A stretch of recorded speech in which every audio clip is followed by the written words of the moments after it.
There's a shortage of public defenders in Spokane, and leaders are scrambling to adjust staffing and procedures as new public defender caseload limits push the system toward capacity.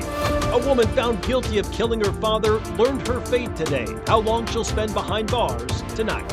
After the last couple of days of cold and wet weather, we're going to start drying out just in time for the weekend. I'm tracking 60s by Easter Sunday.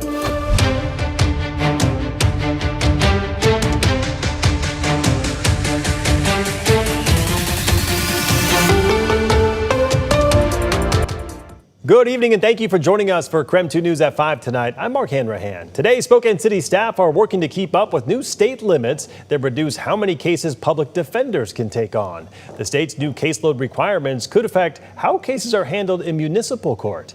KREM 2's chief journalist Amanda Rowley has more to this story tonight.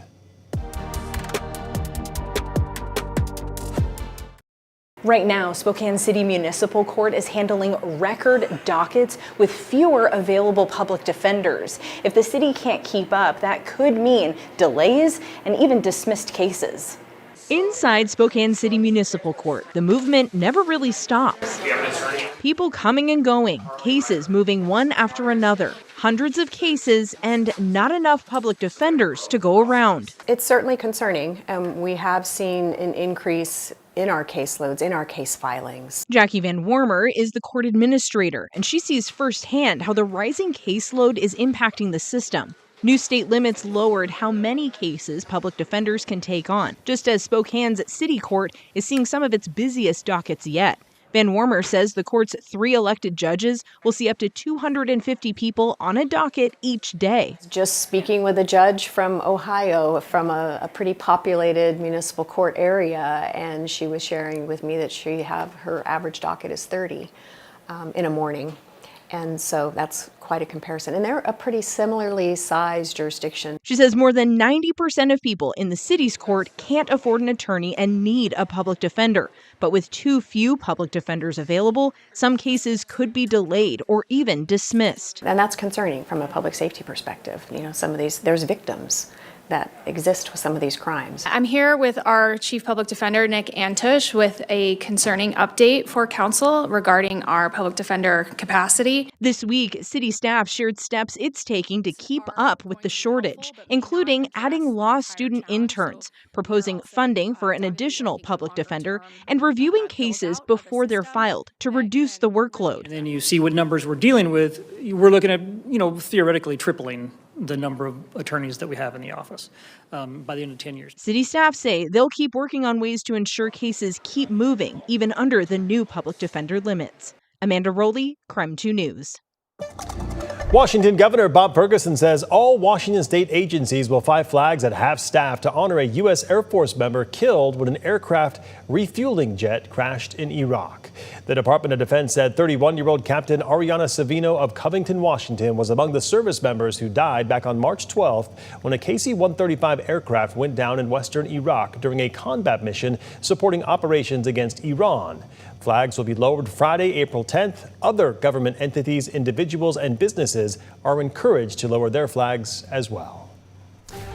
All right, let's take a pause from the headlines to get our first check of the weather at 5 o'clock with meteorologist Michelle Boss joining us from the Outdoor Weather Center once again. Michelle, kind of a chilly, blustery day today, but warmer weather is on the horizon. Yeah, I definitely can't wait for those 60s to return to the inland northwest. Outside here right now, I don't have the umbrella. I'm just getting a few sprinkles out here. The bulk of the rainfall fell during the overnight hours and much of it just before midnight. But over the last 48 hours, the Spokane airport has picked up nearly 0.6 of an inch of rain. I don't think we'll squeeze another 1/100 of an inch out of that because it's just sprinkling very lightly out here. But we do still have a few lingering showers, mainly in the Spokane Valley into the Coeur d'Alene area, and most of that right now just north of I-90. But we'll see this for the early evening hours before that starts to pull out. And the overall trend is for this precipitation to pull out to the southeast. And we'll start seeing some dry weather moving in and more sunshine moving in for the weekend. But for today, with the clouds and the rain, it was certainly cold. 44 right now in Coeur d'Alene, 46 in Spokane,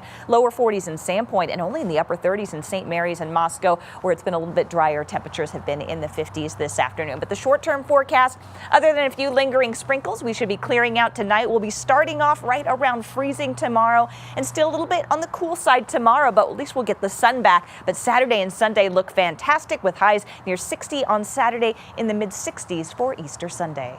Sounds good to me, Michelle. Thank you very much. A tool used to track suspects, recover stolen vehicles, and find missing people is now offline. The Spokane County Sheriff's Office says a new state law forced that move, and they warned that it could come with real public safety trade-offs. KREM 2's Kristen Garza sat down with the county sheriff to talk about the decision.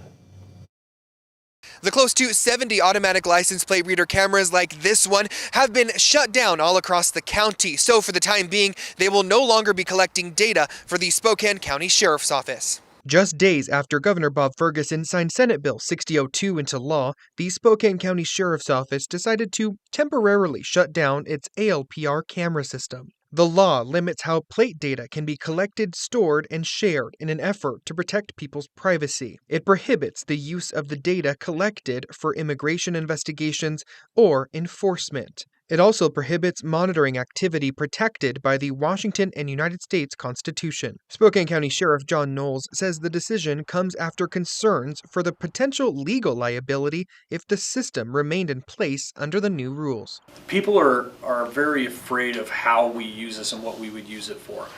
We have very strict guidelines and have from the beginning about when we access this data and what reasons we access it for. We are using it for investigative purposes only.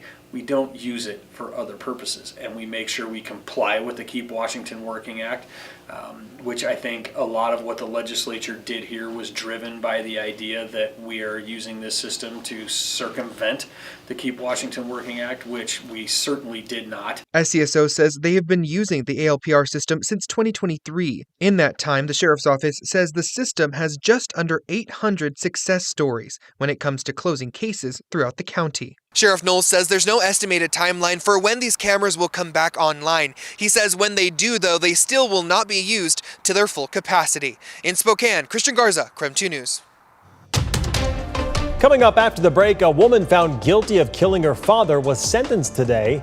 How long she'll spend behind bars. And later, President Trump has made a decision to let go of America's top law enforcement officer. Why Pam Bondi was let go and who will replace her, coming up in 8 minutes.